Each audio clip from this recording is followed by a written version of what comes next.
Why do we cheat? And why do happy people cheat? And when we say infidelity, what exactly do we mean? Is it a hookup, a love story, paid sex, a chat room, a massage with happy endings? Why do we think that men cheat out of boredom and fear of intimacy, but women cheat out of loneliness and hunger for intimacy? And is an affair always the end of a relationship? For the past 10 years, I have traveled the globe and worked extensively with hundreds of couples who have been shattered by infidelity. There is one simple act of transgression that can rob a couple from their relationship, their happiness, and their very identity, an affair. And yet, this extremely common act is so poorly understood. So this talk is for anyone who has ever loved. Adultery has existed since marriage was invented, and so too the taboo against it. In fact, infidelity has a tenacity that marriage can only envy. So much so that this is the only commandment that is repeated twice in the Bible. Once for doing it, and once just for thinking about it. So how do we reconcile what is universally forbidden, yet universally practiced? Now, throughout history, men practically had a license to cheat with little consequence, and supported by a host of biological and evolutionary theories that justified their need to roam. So the double standard is as old as adultery itself. But who knows what's really going on under the sheets there, right? Because when it comes to sex, the pressure for men is to boast and to exaggerate. But the pressure for women is to hide, minimize, and deny. Which isn't surprising when you consider that there are still 9 countries where women can be killed for straying. Now, monogamy used to be one person for life. Today, monogamy is one person at a time.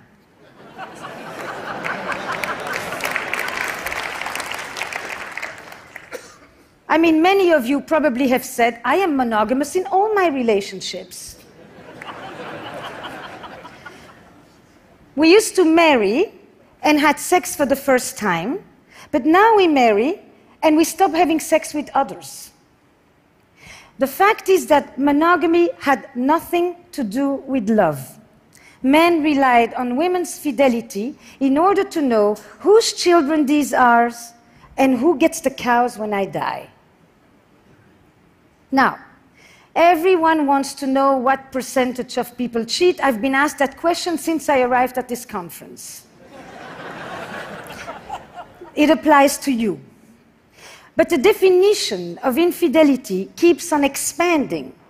Sexting, watching porn, staying secretly active on dating apps. So because there is no universally agreed upon definition of what even constitutes an infidelity, estimates vary widely, from 26% to 75%.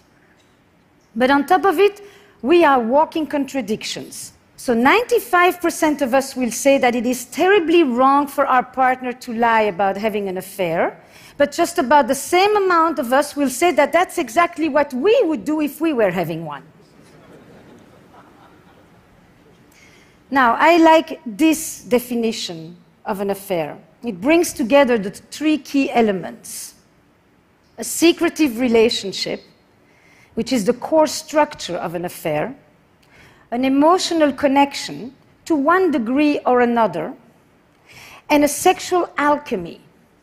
And alchemy is the key word here, because the erotic frisson is such that the kiss that you only imagine giving can be as powerful and as enchanting as hours of actual lovemaking. As Marcel Proust said, it's our imagination that is responsible for love, not the other person. So it's never been easier to cheat, and it's never been more difficult to keep a secret. And never has infidelity exacted such a psychological toll. When marriage was an economic enterprise, infidelity threatened our economic security. But now that marriage is a romantic arrangement, infidelity threatens our emotional security. Ironically, we used to turn to adultery. That was the space where we sought pure love. But now that we seek love in marriage, adultery destroys it. Now, there are three ways that I think infidelity hurts differently today. We have a romantic ideal in which we turn to one person to fulfill an endless list of needs, to be my greatest lover, my best friend, the best parent, my trusted confidant, my emotional companion, my intellectual equal. And I am it. I'm chosen, I'm unique, I'm indispensable, I'm irreplaceable, I'm the one. And infidelity tells me I'm not. It is the ultimate betrayal. Infidelity shatters the grand ambition of love. But if throughout history, infidelity has always been painful, today it is often traumatic because it threatens our sense of self. So my patient Fernando, he's plagued. He goes on, I thought I knew my life. I thought I knew who you were, who we were as a couple, who I was. Now I question everything. Infidelity, a violation of trust, a crisis of identity. Can I ever trust you again, he asks. Can I ever trust anyone again? And this is also what my patient Heather is telling me when she's talking to me about her story with Nick, married, 2 kids. Nick just left on a business trip. And Heather is playing on his iPad with the boys when she sees a message appear on the screen. Can't wait to see you. Strange, she thinks, we just saw each other. And then another message. Can't wait to hold you in my arms. And Heather realizes these are not for her. She also tells me that her father had affairs, but her mother, she found one little receipt in the pocket and a little bit of lipstick on the collar. Heather, she goes digging, and she finds hundreds of messages and photos exchanged and desires expressed. The vivid details of Nick's 2-year affair unfold in front of her in real time. And it made me think, affairs in the digital age, a death by 1,000 cuts. But then we have another paradox that we're dealing with these days. Because of this romantic ideal, we are relying on our partner's fidelity with a unique fervor. But we also have never been more inclined to stray. And not because we have new desires today, but because we live in an era where we feel that we are entitled to pursue our desires. Because this is the culture where I deserve to be happy. And if we used to divorce because we were unhappy, today we divorce because we could be happier. And if divorce carried all the shame, today, choosing to stay when you can leave is the new shame. So Heather, she can't talk to her friends because she's afraid that they will judge her for still loving Nick. And everywhere she turns, she gets the same advice. Leave him. Throw the dog on the curb. And if the situation was reversed, Nick would be in the same situation. Staying is the new shame. So if we can divorce, why do we still have affairs? Now, the typical assumption is that if someone cheats, either there's something wrong in your relationship or wrong with you. But millions of people can't all be pathological. The logic goes like this. If you have everything you need at home, then there is no need to go looking elsewhere. assuming that there is such a thing as a perfect marriage that will inoculate us against wanderlust. But what if passion has a finite shelf life? What if there are things that even a good relationship can never provide? If even happy people cheat, what is it about? The vast majority of people that I actually work with are not at all chronic philanderers. They are often people who are deeply monogamous in their beliefs, and at least for their partner. But they find themselves in a conflict between their values and their behavior. They often are people who have actually been faithful for decades, but one day they cross a line that they never thought they would cross, and at the risk of losing everything. But for a glimmer of what? Affairs are an act of betrayal, and they are also an expression of longing and loss. At the heart of an affair, you will often find a longing and a yearning for an emotional connection, for novelty, for freedom, for autonomy, for sexual intensity, a wish to recapture lost parts of ourselves, or an attempt to bring back vitality in the face of loss and tragedy. Now I'm thinking about another patient of mine, Priya, who is blissfully married, loves her husband, and would never want to hurt the man. But she also tells me that she's always done what was expected of her. Good girl, good wife, good mother, taking care of her immigrant parents. Priya, she fell for the arborist who removed the tree from her yard after Hurricane Sandy. And with his truck and his tattoos, he's quite the opposite of her. But at 47, Priya's affair is about the adolescence that she never had. And her story highlights for me that when we seek the gaze of another, it isn't always our partner that we are turning away from, but the person that we have ourselves become. And it isn't so much that we're looking for another person, as much as we are looking for another self.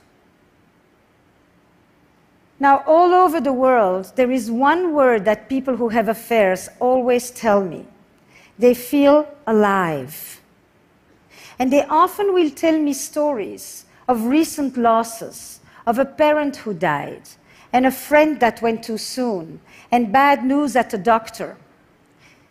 Death and mortality often live in the shadow of an affair because they raise these questions. Is this it? Is there more? Am I going on for another 25 years like this? Will I ever feel that thing again? And it has led me to think that perhaps these questions are the ones that propel people to cross the line, and that some affairs are an attempt to beat back deadness and an antidote to death. And contrary to what you may think, affairs are way less about sex and a lot more about desire. Desire for attention, desire to feel special, desire to feel important. And the very structure of an affair, the fact that you can never have your lover, keeps you wanting. That in itself is a desire machine, because the incompleteness, the ambiguity, keeps you wanting that which you can't have. Now, some of you probably think that affairs don't happen in open relationships, but they do. First of all, the conversation about monogamy is not the same as the conversation about infidelity. But the fact is that it seems that even when we have the freedom to have other sexual partners, we still seem to be lured by the power of the forbidden. That if we do that which we are not supposed to do, then we feel like we're really doing what we want to. And I've also told quite a few of my patients that if they could bring into their relationships 1/10 of the boldness, the imagination, and the verve that they put into their affairs, they probably would never need to see me. So how do we heal from an affair? Desire runs deep. Betrayal runs deep. But it can be healed. And some affairs are death knells for relationships that were already dying on the vine. But others will jolt us into new possibilities. The fact is, the majority of couples who have experienced affairs stay together. But some of them will merely survive, and others will actually be able to turn a crisis into an opportunity. They'll be able to turn this into a generative experience. And I'm actually thinking even more so for the deceived partner, who will often say, you think I didn't want more, but I'm not the one who did it. But now that the affair is exposed, they too get to claim more, and they no longer have to uphold the status quo that may not have been working for them that well either. I've noticed that a lot of couples, in the immediate aftermath of an affair, because of this new disorder that may actually lead to a new order, will have depths of conversations with honesty and openness that they haven't had in decades. And partners who were sexually indifferent find themselves suddenly so lustfully voracious they don't know where it's coming from. Something about the fear of loss will rekindle desire and make way for an entirely new kind of truth. So, when an affair is exposed, what are some of the specific things that couples can do?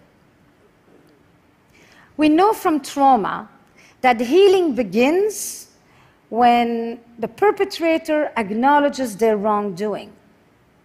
So, for the partner who had the affair, for Nick, one thing is to end the affair, but the other is the essential, important act of expressing guilt and remorse for hurting his wife.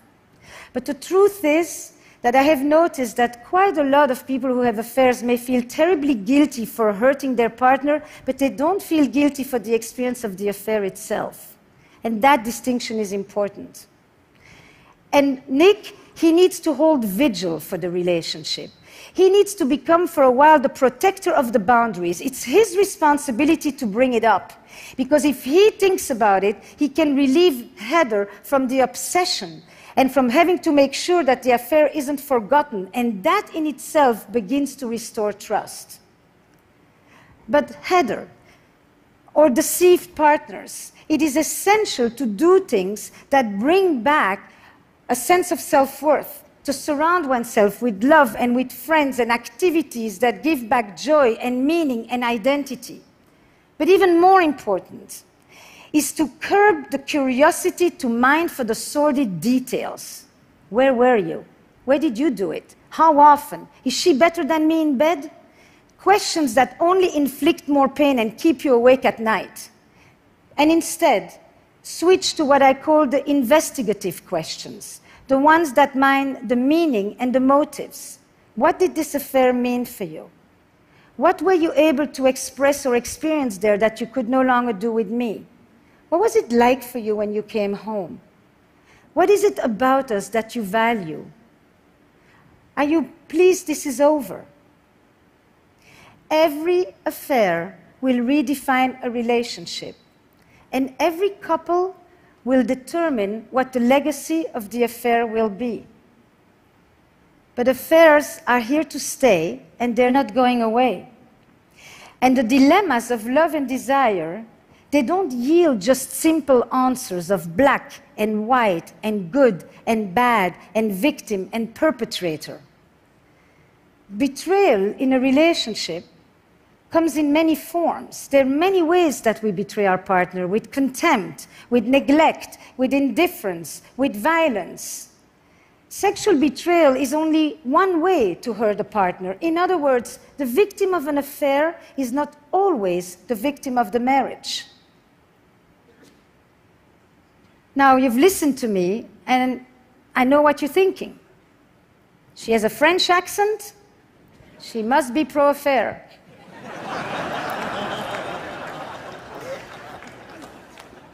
So you're wrong. I am not French.